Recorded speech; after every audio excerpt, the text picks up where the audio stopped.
So that's a great way to, vignette is a great way to remove some additional information. But what if you want to add in some texture onto something?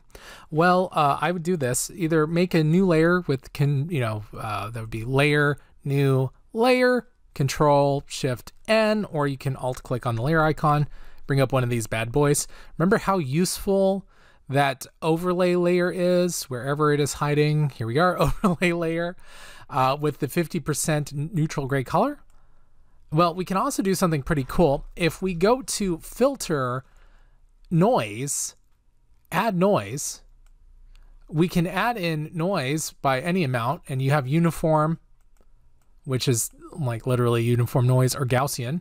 As long as you make it monochromatic instead of colorful, it will only appear, because it's lighter or darker than the overlay layer. So immediately the overlay layer creates this sort of grainy effect.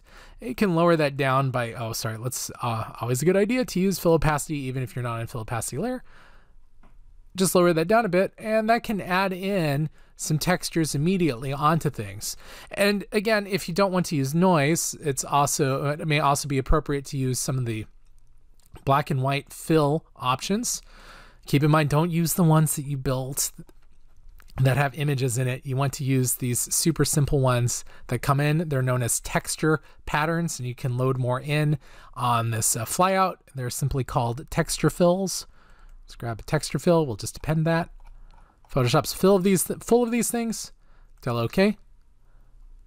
And I've accidentally left the script selected, so let's do that one more time. Edit, fill, turn off that script. My bad. Use those texture patterns. Tell it OK. And voila, we've got a texture pattern in here now, which adds some interest to everything.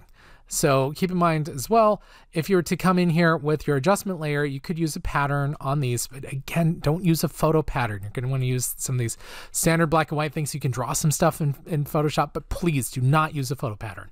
Okay, and now we set it from normal mode to overlay. You can use like soft light too if you want something a little less. And let's just crank that down.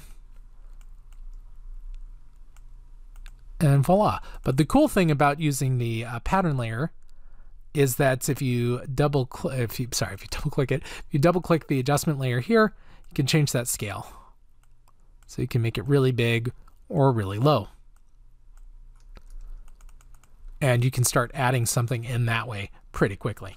So don't forget about adding some kind of noise variation or some sort of pattern to it, as long as it is like a drawn-in pattern. Now you can also come in and do some fun stuff with masks. So if we were to turn off contiguous and just grab something, we could see that we've gotten that all over the place. And if we grab our wand with contiguous off and grab something else, we could get all kinds of weird pieces. Then we can come over to our pattern fill and add a mask. So now the pattern will only appear in some places and not others. I put it in the wrong layer. Some places and not others. So that opens up some areas but leaves patterns in others. Now here's something else that's fun. These layer masks can have filters applied to them as well. So if we were to go into here and we do, say, one more time, a pixelate and a crystallize. Let's do some, let me zoom out. I can't see anything. Zoom back in. Big cells. Let's do some small cells. When we come back, we can see that the patterns now aren't constrained to lines exactly, just to kind of random shapes. So you can always apply filters to masks as well, which is pretty exciting. All right. See you next video.